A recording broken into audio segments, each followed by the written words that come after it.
सूरजपुर गांव में सुजाता नाम की एक औरत अपनी दो बेटियों आरुषि और काव्या के साथ रहती थी। उसका पति देवनाथ शहर में टाइल्स लगाने का काम करता था।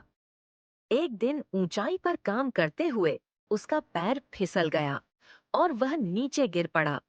उसी समय उसकी मौत हो गई। देवनाथ ही घर का सहारा था। उसके जाने के बाद घर की हालत बहुत खराब हो गई। माँ, आज स्कूल में फीस न भर पाने पर हमें परीक्षा में बैठने नहीं दिया। हमारा साल खराब हो जाएगा। हे भगवान! मैं क्या करूं? कैसे पालूंगी मैं इन दोनों को? बेबस सुजाता मदद के लिए गांव की लालची औरत कमलाबाई के घर पहुंची। बहन कमला, मेरी हालत बहुत खराब है। बेटियों की फीस भरने के लिए कुछ पैसे उधार दे दो। किसने कहा कि मैं तेरी मदद करूं? तेरा मर्द मर गया, तू पैसे लौटाएगी कैसे? चल निकल, कहीं और जाकर रो। सुजाता रोते हुए घर आती है। बेटियां उसे संभालती हैं। माँ, बुरा वक्त हमेशा नहीं रहता। सब ठीक होगा। माँ, हमें खुद कुछ करना होगा। क्यों ना हम पतंग बनाकर बाजार में बेचें? हाँ बेटियों, तुम ठीक कहती हो, हम कोशिश करेंगे। अगले दिन तीनों पतंग बेचने जाती हैं। शाम को 200 रुपए कमाते हैं। तभी एक भ्रष्ट पुलिस वाला आता है। सुन औरत, यहाँ दुकान लगानी है तो रोज 100 रुपए देने होंगे, वरना जेल में बंद कर दूंगा। जी साहब, मत परेशान कीजिए, ये लीजिए पैसा। तभी सड़क पर एक व्यापारी भानु प्रताप का पर्स गिरता है, जिसे काव्या उठाकर देता है। साहब, आपका पर्स गिर गया था। अरे वाह, तुम बहुत ईमानदार हो। इसमें पूरे 20,000 थे। तुम लोग कहाँ रहते हो? साहब, हम पतंग बेचते हैं। घर की हालत खराब है।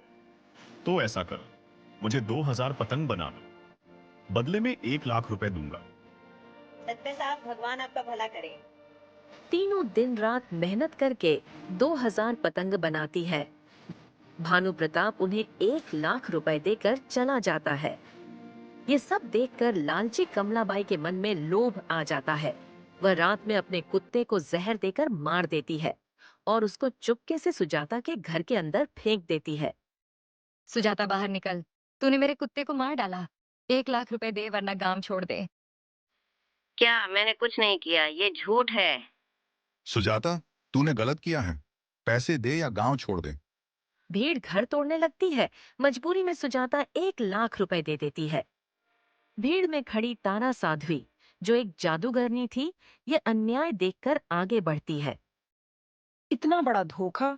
अब सच सामने आएगा। वह अपनी जादुई शीशी मृत कुत्ते के मुंह में डालती है। कुत्ता जीवित होकर विशालकाय रूप धारण कर लेता है। मैंने सुजाता को कभी नहीं देखा। मुझे जहर कमलाबाई ने दिया था। हमसे गलती हो गई। सुजाता बेगुनाह है। गांव वाले कमलाबाई की खूब पिटाई करते हैं और उसे गांव से निकाल देते हैं। विशालकाय कुत्ता सुजाता के घर के बाहर खड़ा हो जाता है, उनकी रक्षा करने के लिए।